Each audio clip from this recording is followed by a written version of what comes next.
नमस्कार, welcome to the my YouTube channel Swadeta friends. आप सभी का हार्दिक स्वागत है। डेली करंट अफेयर्स की सीरीज में आज हम सभी 6 अक्टूबर 2023 के जो महत्वपूर्ण करंट अफेयर्स हैं उनका अध्ययन करेंगे, जो आपके विभिन्न प्रतियोगी परीक्षाओं के लिए महत्वपूर्ण है। तो आइए प्रारंभ करते हैं। पहला है डॉक्टर जोइता गुप्ता। ये कौन है? डॉक्टर जोइता गुप्ता ये कौन है? भारतीय मूल की डच पर्यावरण वैज्ञानिक प्रोफेसर डॉक्टर जोइता गुप्ता हैं। इनको पुरस्कार मिला है नीदरलैंड में एक समारोह में जलवायु परिवर्तन के क्षेत्र में इनके योगदान के लिए, और पुरस्कार का नाम है, डच विज्ञान में सर्वोच्च सम्मान है, स्पिनोजा पुरस्कार। स्पिनोजा पुरस्कार ये डच विज्ञान में सर्वोच्च सम्मान है। अगला है अरुणाचल प्रदेश के याक चुरपी को जीआई टैग मिला। याक चुरपी याद रखिएगा, जीआई टैग मिला है। कहाँ का उत्पाद है ये? अरुणाचल प्रदेश। ये है क्या?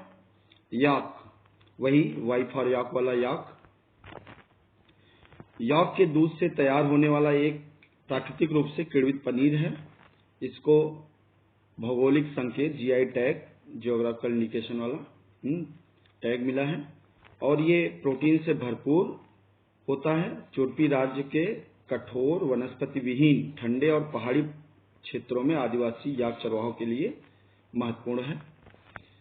अरुणाचल प्रदेश भौगोलिक दृष्टिकोण से अधिक कठोर है, और वहाँ वनस्पति जो ऊपर के क्षेत्र हैं, वहाँ वनस्पति साग सब्जियां भी पर्याप्त मात्रा में नहीं पाई जाती। तो ऐसे में याक चुरपी वहाँ के लिए बहुत ही महत्वपूर्ण स्थान रखता है।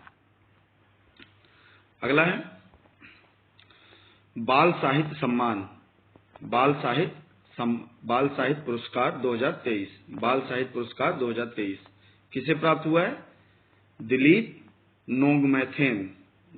नोंगमैथेम।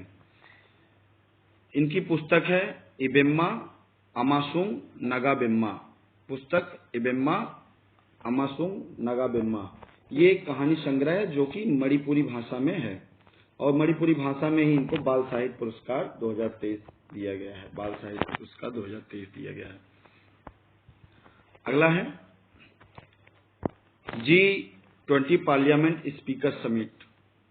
आप सभी को पता है G20 की जो आयोजन हुआ था वो भारत में ही हुआ, जिसकी अध्यक्षता भारत द्वारा की गई अभी हाल ही में। उसी कड़ी में G20 पार्लियामेंट स्पीकर समिट का आयोजन भारत में किया जा रहा है, भारत के दिल्ली में किया जा रहा है। 12 से 14 अक्टूबर के मध्य 12 से 14 अक्टूबर के मध्य किया जाएगा। और कहाँ होगा? नई दिल्ली में India international convention and expo centre, Yashobhoomi में किया जाएगा। इस बैठक में लगभग 25 देशों के स्पीकर, G20 सदस्य देश और आमंत्रित देशों के 10 डिप्टी स्पीकरों के भाग लेने की उम्मीद है। अगला है 6G प्रयोगशाला की स्थापना। अभी तक आपने सुना है 5G, तो ये 6G प्रयोगशाला की स्थापना बेंगलुरु में की गई है। किसके द्वारा की गई है? नोकिया कंपनी द्वारा भारत के बेंगलुरु में 6G प्रयोगशाला की स्थापना की गई है। और अगला है मध्य प्रदेश में महिलाओं के लिए 35% सरकारी नौकरी में आरक्षण। अभी आप लोगों ने देखा है कि भारतीय संसद में, लोकसभा में और विधानसभा के लिए जो 1/3 आरक्षण महिलाओं के लिए आरक्षण का प्रावधान किया गया, मतलब 33% आरक्षण का प्रावधान किया गया है। उसी कड़ी में मध्य प्रदेश की सरकार ने वहां की महिलाओं के लिए 35% सरकारी नौकरी में आरक्षण किया है, सिर्फ एक विभाग को छोड़कर, वन विभाग को छोड़ करके। याद रखिएगा, महत्वपूर्ण है। अगला है रूस ने बनाई परमाणु ऊर्जा वाली महाशक्तिशाली मिसाइल। इसकी घोषणा वहां के राष्ट्रपति पुतिन ने 2018 में ही की थी। अब घोषणा की है पुतिन जी ने कि रूस ने परमाणु ऊर्जा से चलने वाली क्रूज मिसाइल की नई पीढ़ी का सफलतापूर्वक परीक्षण किया है।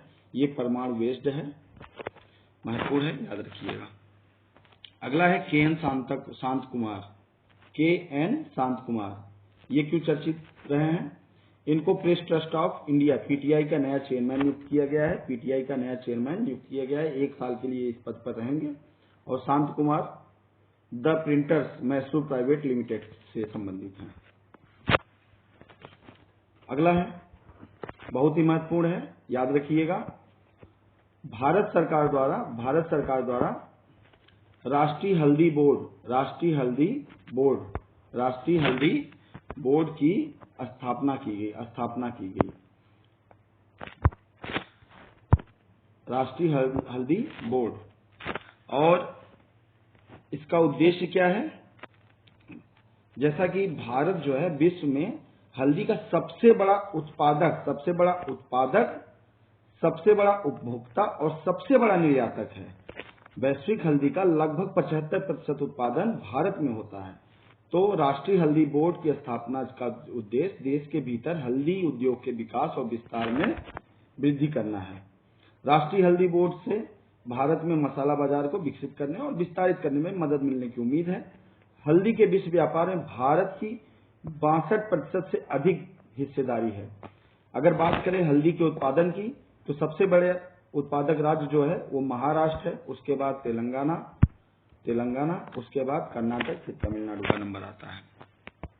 अगला है,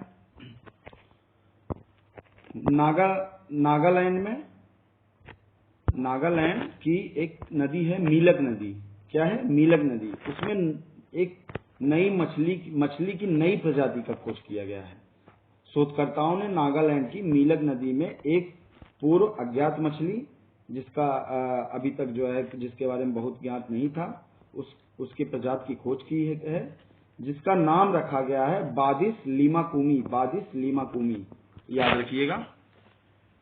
ये थे आज के जो महत्वपूर्ण करंट अफेयर्स थे 6 अक्टूबर से संबंधित, वो थे। आशा है आप सभी को समझ में आया होगा, और विभिन्न प्रतियोगी परीक्षाओं के पॉइंट ऑफ व्यू से महत्वपूर्ण तथ्य हैं, प्रश्न हैं, कृपया इनको जो है याद रखिए। और निवेदन है कि हमारे YouTube चैनल सदित एस्पिरेंट्स को कृपया सब्सक्राइब करें, लाइक करें और शेयर करें और कमेंट करें। धन्यवाद।